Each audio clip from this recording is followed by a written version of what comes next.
Okay. We live now? Good? Alright. Hello.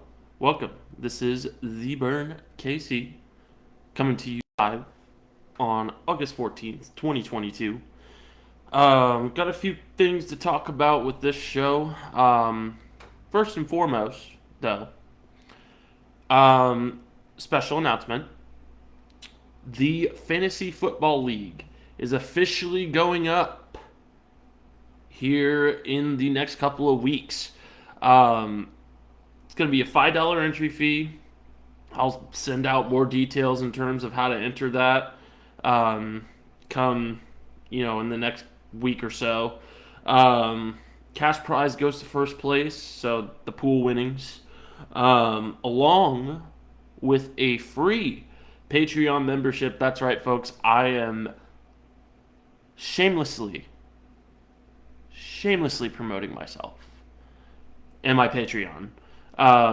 Because, it's fun to make money off of passions. Obviously, I don't do this for the money, but, you know, respect the side hustle, okay? Appreciate it.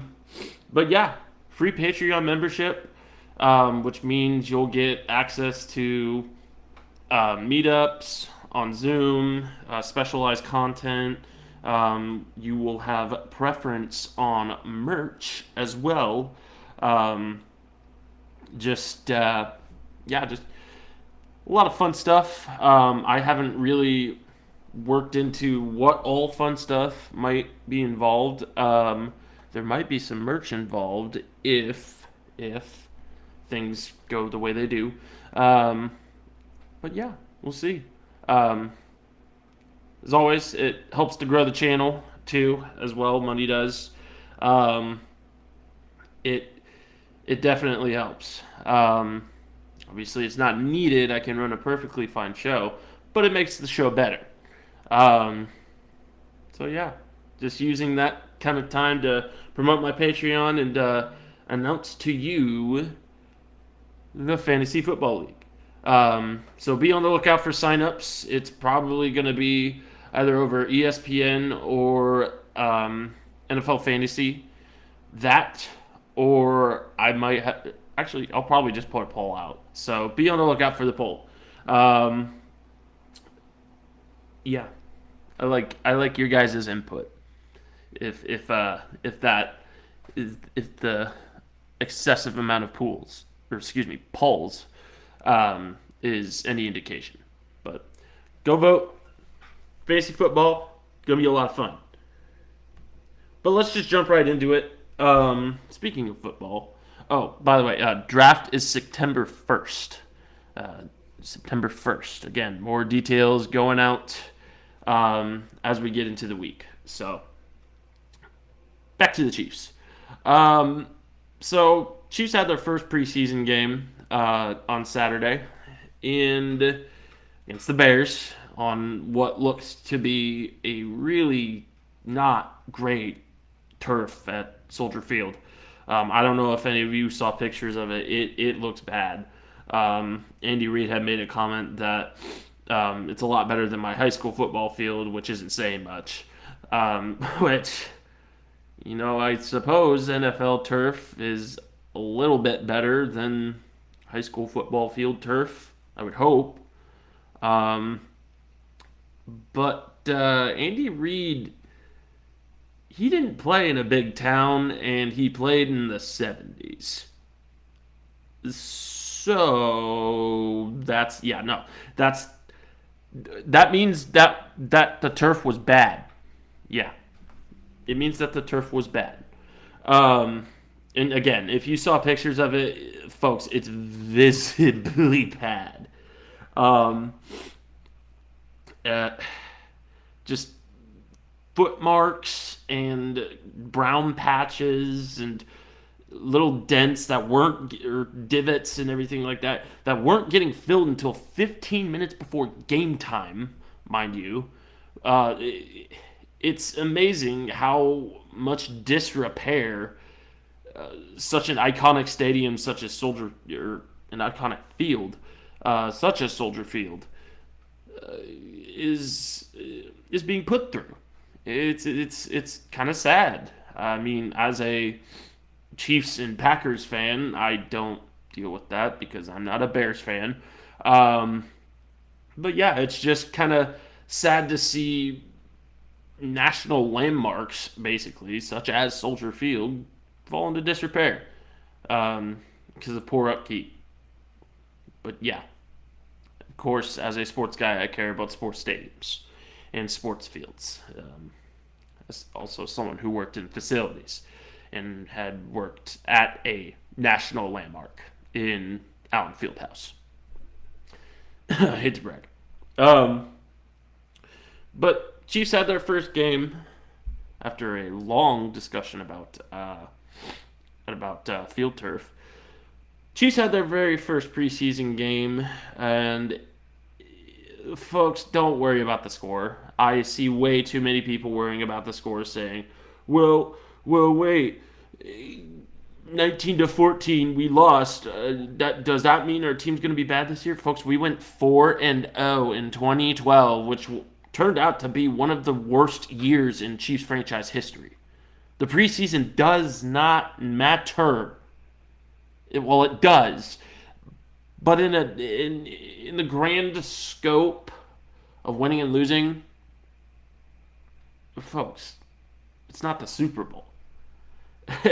I have seen way too many overreactions about it, saying, "Well, Buffalo won their preseason game. I don't understand why we can't, especially when it's against the Bears." Our first team looked spectacular on their very first drive. I don't know what you're getting at in terms of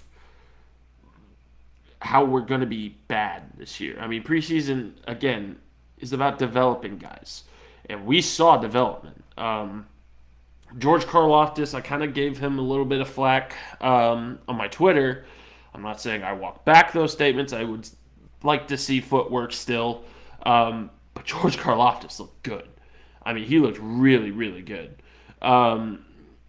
He had a great bull rush from that right side and the left too. He's definitely a guy that can switch it up, which is really important in terms of defensive ends and just making a roster, a starting spot. But that bull rush, that bull rush turned out to be a lot more than I thought it was. I mean, I guess he was going against Big Ten offensive linemen, so it makes sense.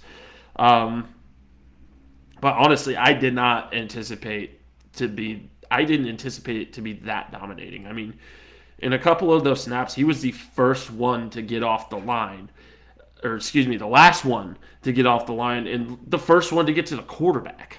I mean, it's a powerful bull rush. But again, the technique is what's really going to send him over the top, in my opinion. So we'll see if that footwork continues to develop. I honestly think it will. It was good to see Frank Clark chasing down people as well. He looks a lot leaner. Carlos Dunlap is a way bigger person than I thought he was. It might be the single digit number, but the dude's big. He looks tough. He performed pretty well too, so that's good to see. But the real standout, in my opinion, was Justin Watson. I mean, this guy really proved to be better than what he was going into the preseason, or going into this first preseason game. A lot of people, he was kind of the guy that got thrown by the wayside in terms of wide receivers to talk about, because Cornell Powell had a great showing at camp. Obviously, you got the camp guys from last year, and Darius Fountain, and Jody Fortson, but he's a tight end. And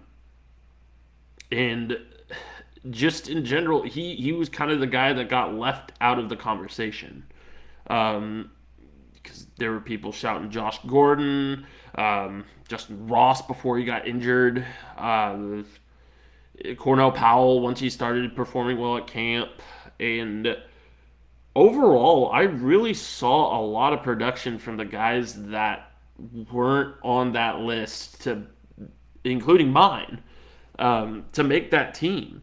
I mean, you've got Darius Fountain out there making great catches. You've got Justin Watson making really good catches, and just being all over the field too. I mean, the route running is spectacular. Um, and overall, I think he has a real shot at getting into that roster spot. That the fourth or third option, or the fifth too, even. But I would like to see him higher. Honestly, Sky Moore is a lock for top three in my opinion after what he did. I think Mecole is too. Obviously Juju. Marquez Valdez Scantling is definitely four. Well, because I'm thinking about it right now. My list right now is Juju at one. I got Mecole Hardman at two. I got Marquez Valdez Scantling at three. Sky Moore in the slot. He's kind of the utility knife type player, like kind of like a Deebo Samuel, except probably a little bit less usage. Um, and then you've got the last two wide receiver spots, and I think those go to Watson and to Fountain as of right now. Powell needs to keep stacking good days in training camp, but he's got to do better in a game setting. There's a lot of drops from him, and frankly speaking, that looks bad. I mean, playing poorly in game situations will get you cut. Pretty easy at that. You really got to show out both in training camp and in those preseason games. That's why they're important. I think there's better ways of being. I don't know. I think the whole argument. I hate to digress here, but the whole argument about the preseason not being relevant anymore is. I both agree and disagree with it. I honestly would much rather see an NFL minors farm systems, kind of like kind of like the G League. Obviously, like you got college football, but college football only lasts so long for certain people. And it's the people that fall through the cracks of the NFL draft that I would like to see get a shot. Guys like Darius Fountain, guys like not really Shane Buechele. No offense to Shane, he played all right, but he made a couple boneheaded decisions. I mean, he's still young, he's got time.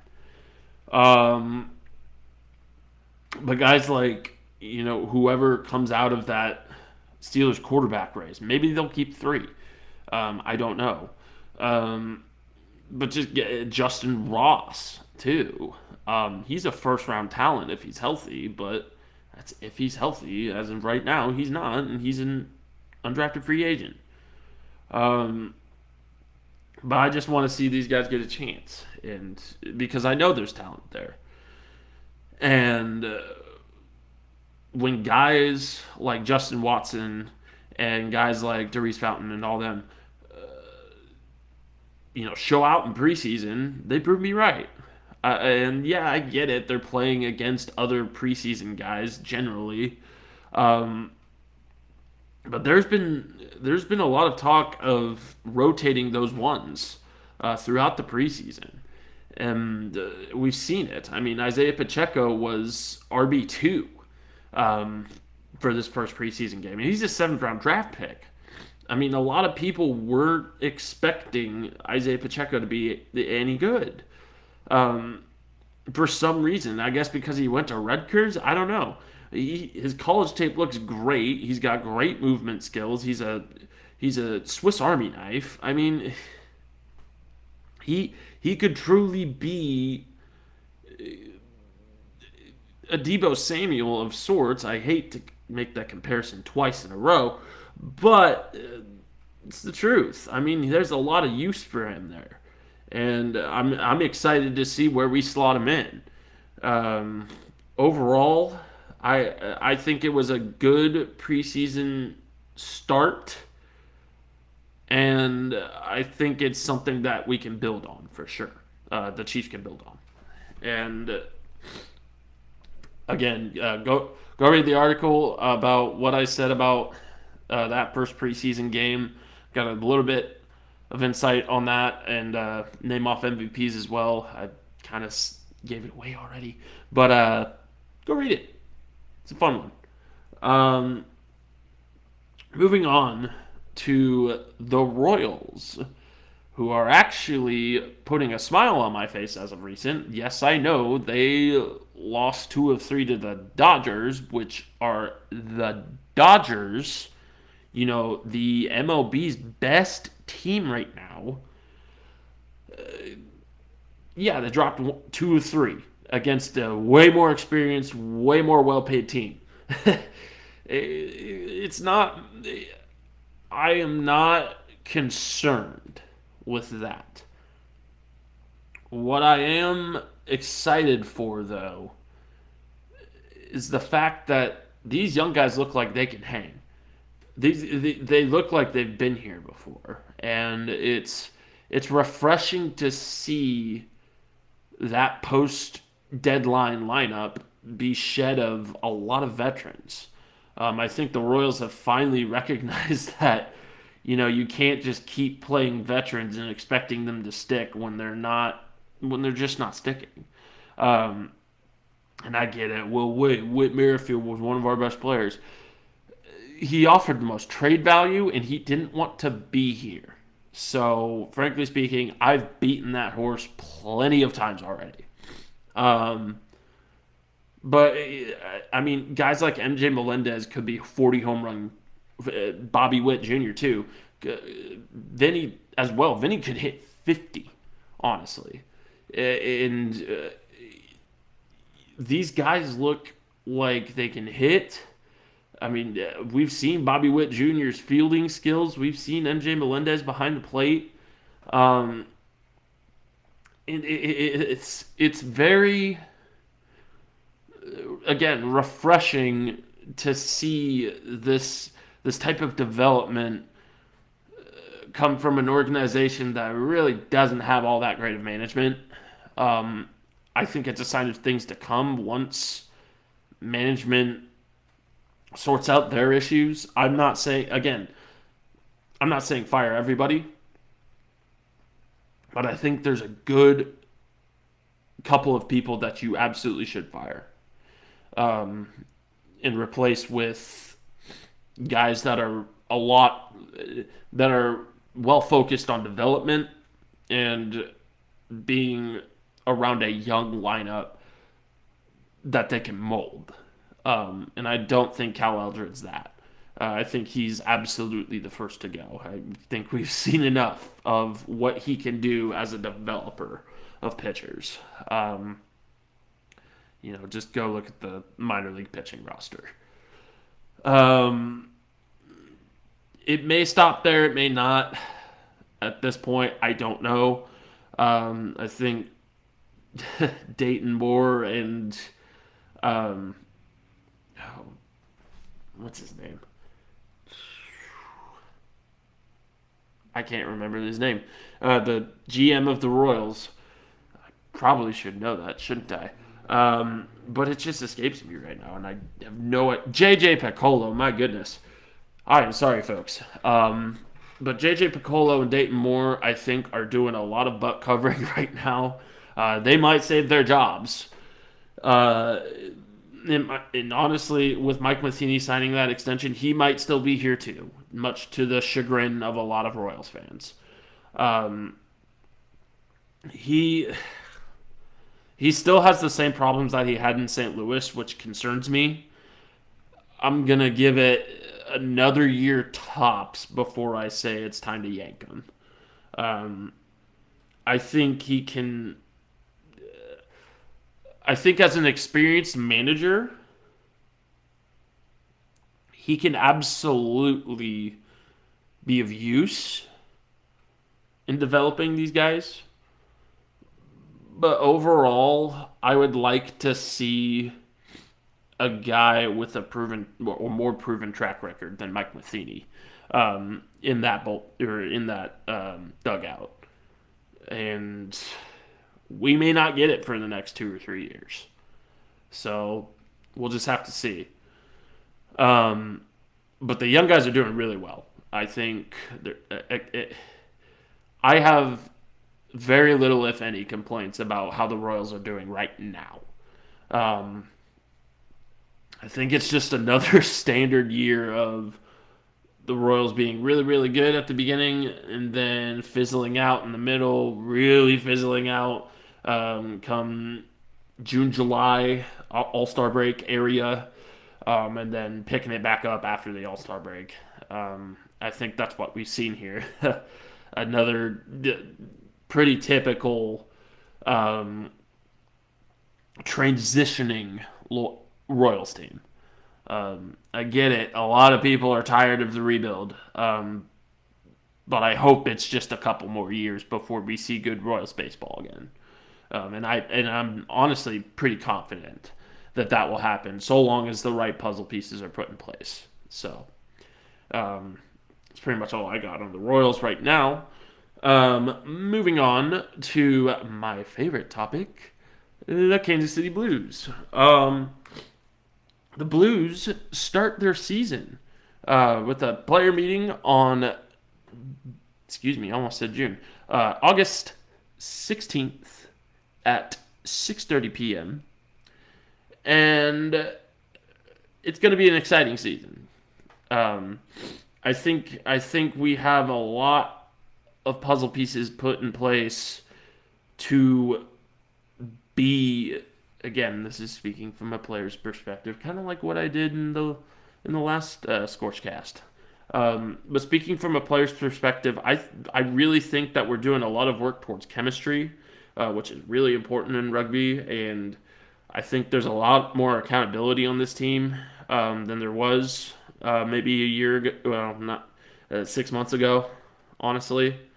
Um, we're looking like a new team, but a driven team. And I think with the guy of whom I am interviewing here in a couple days, mind you, I think Derek Pearson is going to lead us to the promised land, much like how his Raiders won't this year. Yeah, I had to do that. Um, but I have a lot of faith in this coaching staff and in these guys. Again, coming from a player's standpoint. Um, but yeah, the first team meeting is on August 16th. First practice is the 18th. It's going to be an exciting season for sure. We've got a lot of new pieces coming in, and it's going to shape up to be a pretty decent squad. A young squad, an inexperienced squad for sure. We lost a lot of guys from last fall to this fall, um, but we're still looking like a team that can play with the best of the conference for sure. You got a lot of speed. You've got a technique genius and set piece genius, in my opinion, at least, in Derek Pearson and Scott Cram and Darwin Nelson. I think the coaching staff, among others, is going to be the driving point of this team, and that's what you want to see: is the coaches and the captain being beacons rather than bosses.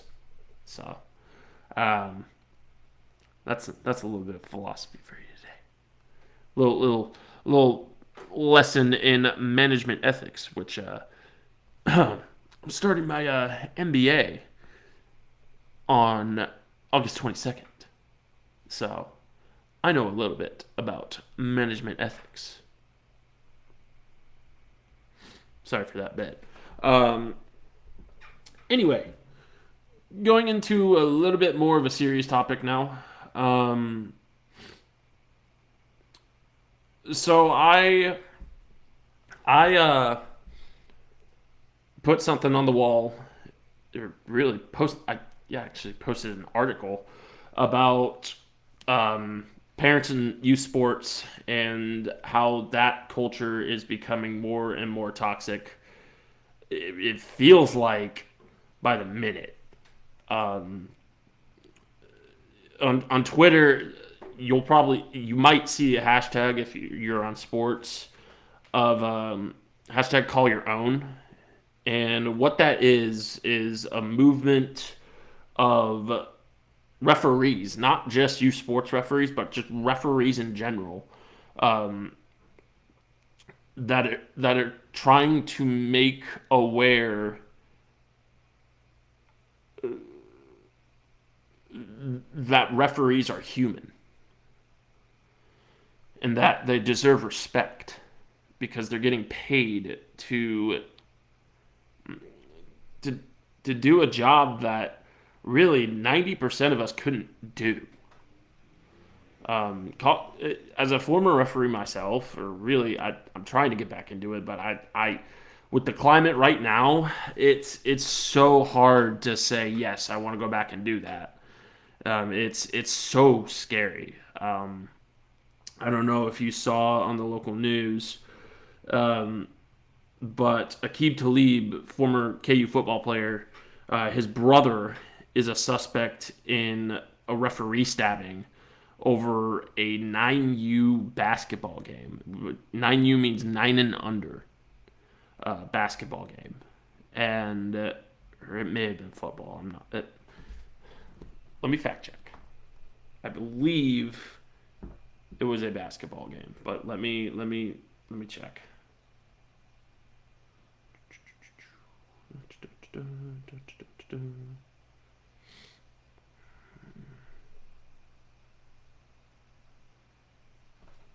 Give me one sec. Twitter is great. Okay, so my apologies. It was football. Um, should have assumed that because Aqib Talib is a football player, but I thought I had saw basketball. But going back to this topic, Aqib Talib's brother is a suspect in a stabbing of a referee for a 9U football scrimmage, um, which is so hard to read as someone that has refereed games before, and seen how irrationally angry people get about sports.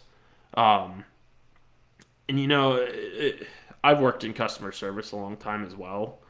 Um, it, there's just something about the behavior of people, and I get it, like, oh well, a job needs to be done right, a job needs to be done right. Guys, we have to account for human error, and that includes in refereeing. They're not going to see everything, especially when they don't have the technology that referees do in the NFL or in the NBA. Like, they don't have the power to review stuff. They have the power to go and talk to each other about it, but they don't have the power to review stuff. They don't have the power to run that play back and see what happened. They don't have an upstairs monitor talking to them. I mean, in some high schools, but other than that, you have to understand the limitations of the human. The human. It is so infuriating as someone that has never struggled with, or at least in my opinion, I try to be good to the people that are offering me a service because, frankly speaking, that's how I was taught. And it's it's feeling like it's not, oh, parents need to teach their kids this. It's coming from adults. I mean, kids don't need to be taught empathy necessarily. It should be instinctive, but it's not, because you have these people that are just so entitled and so maligned with hatred and with anger, that and insecurity. I'm sorry, I'm getting philosophical here, but what we have is a culture problem in youth sports, and a lot of it stems from parents and coaches. In fact, almost all of it does. It's not a referee issue, it's a parent and coach issue. Adults need to be adults and regulate their emotions. I fully understand that sports are a high intensity, high emotions atmosphere. I do. I truly do. At any level. But you have to notice the difference between when you're being rational and when you're being out of line. If you're screaming at your kid's 9-year-old, if you're doing so much as screaming, that's a foul, ref, at a 9-year-old basketball game, unless it is something egregious like a kid getting punched or something like that, you're being irrational. I mean, it's probably some 16-year-old kid out there reffing anyway. Look, you're asking a lot. You're asking perfection from a human being who ourselves are imperfect beings. And though we try our absolute hardest to get everything right, some things just fall through the cracks. I mean, even at the NFL level, some things just fall through the cracks. And I get it, like, a lot of people get angry over that because sports, again, really, really matter in the grand scheme of culture. Especially it's to everyone. It's worldwide.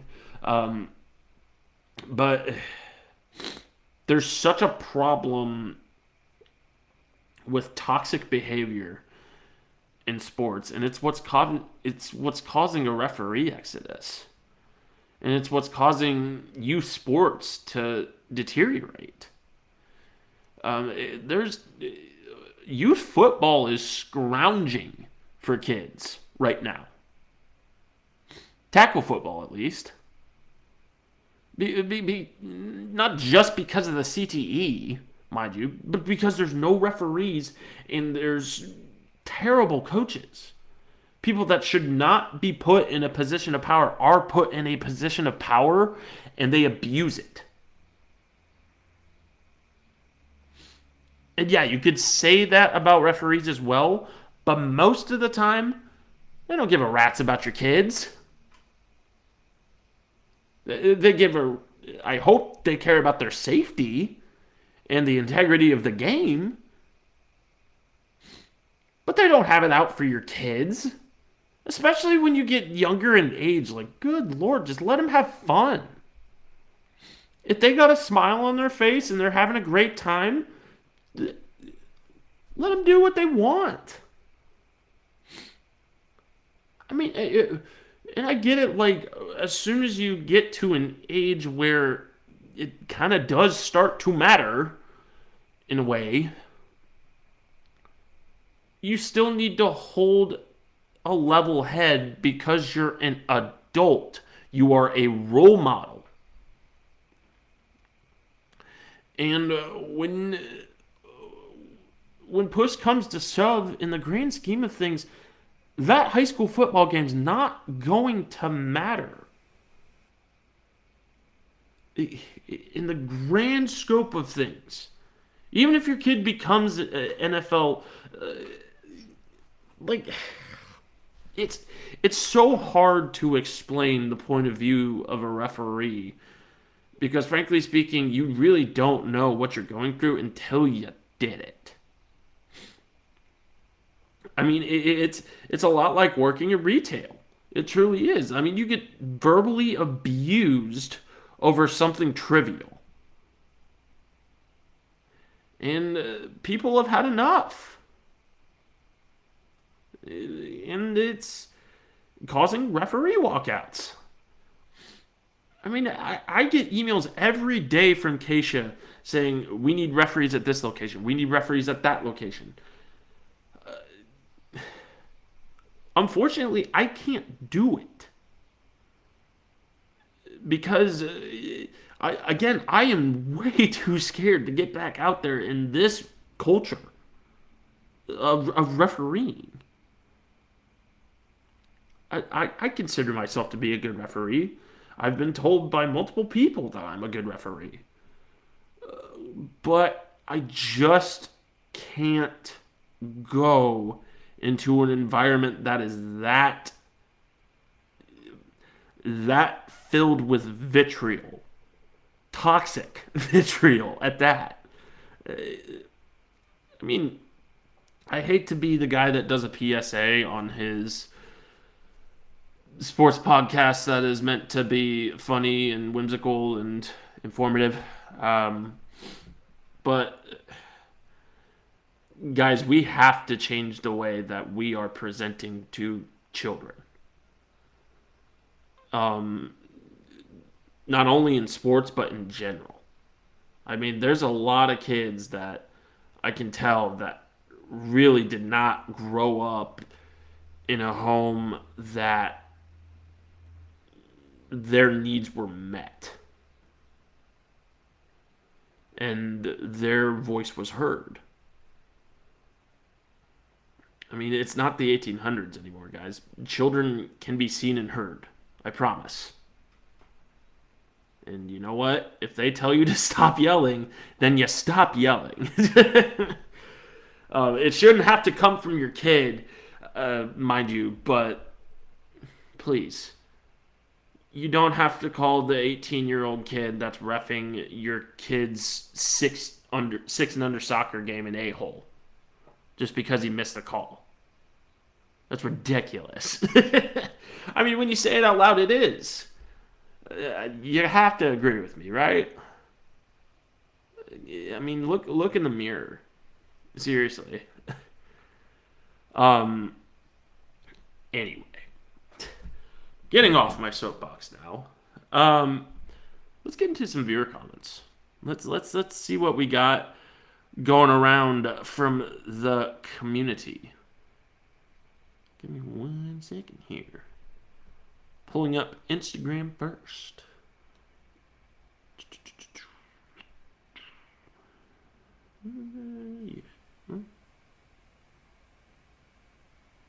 Yeah.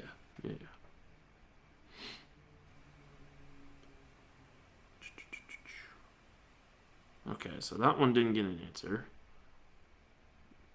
But the question was, hypothetically speaking, what are your thoughts on an NFL minor league? At least it didn't get an answer on Instagram. I'll have to look at the Facebook. I think I got a comment or two there, and maybe on the article as well. So, give me a minute. But in terms of the fantasy league, I let you guys vote on the price because, again, I value your opinion. I love y'all. And you guys paid $5, which by a pretty decent margin too, 60-40. So, we will do the $5 per your request. Anyways, let me go to Facebook real quick. You know, the site that I'm on. Oh, wow, I'm live? No way. I'm sarcasm. No. Shut up, me. That was weird. Meception. I'm a dork.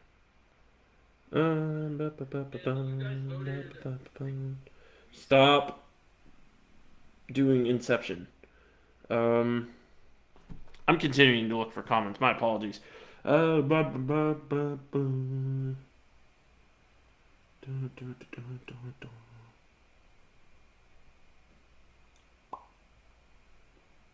Go to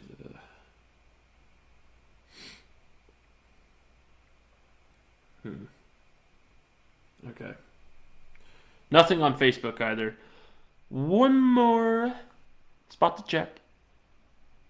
The website, theburnkcsportstalk.com. If you haven't been there, highly suggest it. It's because it's mine, and I think it's really cool.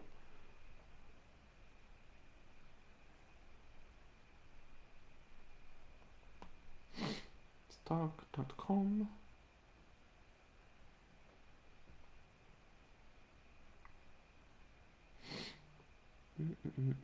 Oh wow, a new visitor? No way.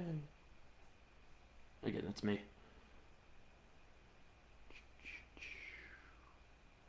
Dang, nothing on the website either. No viewer comments. I thought I saw some. No sincere apology. Well, actually, wait. I have one more spot to check. Sorry. I was about to say, I could have sworn I had some. So let's continue to look, shall we? Let me read this comment on my personal Facebook. Um, I just posted about the last topic that we had just talked about, the referee exodus and um, parents in youth sport. And the comment reads as, I love baseball and my parents were not bad, thankfully. But holy cow, am I glad I quit playing. Watching the Little League World Series and hearing these guys in sport clips talk about how bad their kids are and how they could play at that level if they just tried, which is a ridiculous comment in and of itself. Um, but yeah, overheard in sports clips. That's what guys talk about when they are away from wife and children. Um, hate to out guys like that, but you need to be outed. Sorry. Um, but the comment continues as, bro, what? Putting my little flair of pizzazz and personality in there. Parents in baseball are the worst by far out of any sport as far as I've seen. Y'all need to stop living vicariously through your kids and just in general. Not just in baseball. Not to mention the ref abuse that goes on throughout youth sports. Got a little traction on that one. Seems like a lot of people agree with me. Um, I'm looking through this and I notice a lot of former baseball players liked that post. So, shows a little bit of a rust for the baseball community. Um, Again, I love baseball. I loved playing. But the parents are unbearable. I'm sorry. They are. And you know which ones I'm talking about. It's not all of them. I'm clearly generalizing. Um, but yeah, man, in my experience with youth baseball, man, God, there were some kids that I hope are in a loving home, but man, some of the stuff that I saw at baseball, it made me doubt it. So, but my aunt Chris Lee commented back and said, "I just don't understand parents or grandparents criticizing their children. We need to be their best fans." And I agree with that comment. I really like that comment. It's the truth. Like, it's not a matter of directing your kids. It's a matter of raising them to be good people. And sometimes that doesn't involve things that you went through, things that you did, things that, made you successful. I mean, there's all sorts of avenues of success. And it doesn't have to be the one that you choose for your child. In the end, it's up to them. So, I really agree with that comment. So, thank you, Aunt Chris.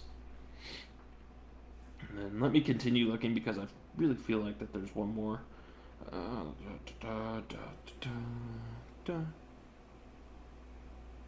Okay, maybe not. Never mind. Sorry, it smelled like something was burning for a second. I hope I'm not having a stroke. But that's our show. Thank you all for listening and for watching and for reading. I hope to see a lot of your bright and shiny faces come draft day, September 1st. Again, further details will be out on the Facebook website, Twitter, yada, yada, yada. All over there. And I might even create a graphic or something. You don't know. All sorts of things could be in store. Gosh, I really like my fade. Sports Clips did a really good job. But that's our show. Thank you for coming, and I hope to see you in the next one. This is the Burn KC, signing off for the night. Have a great one.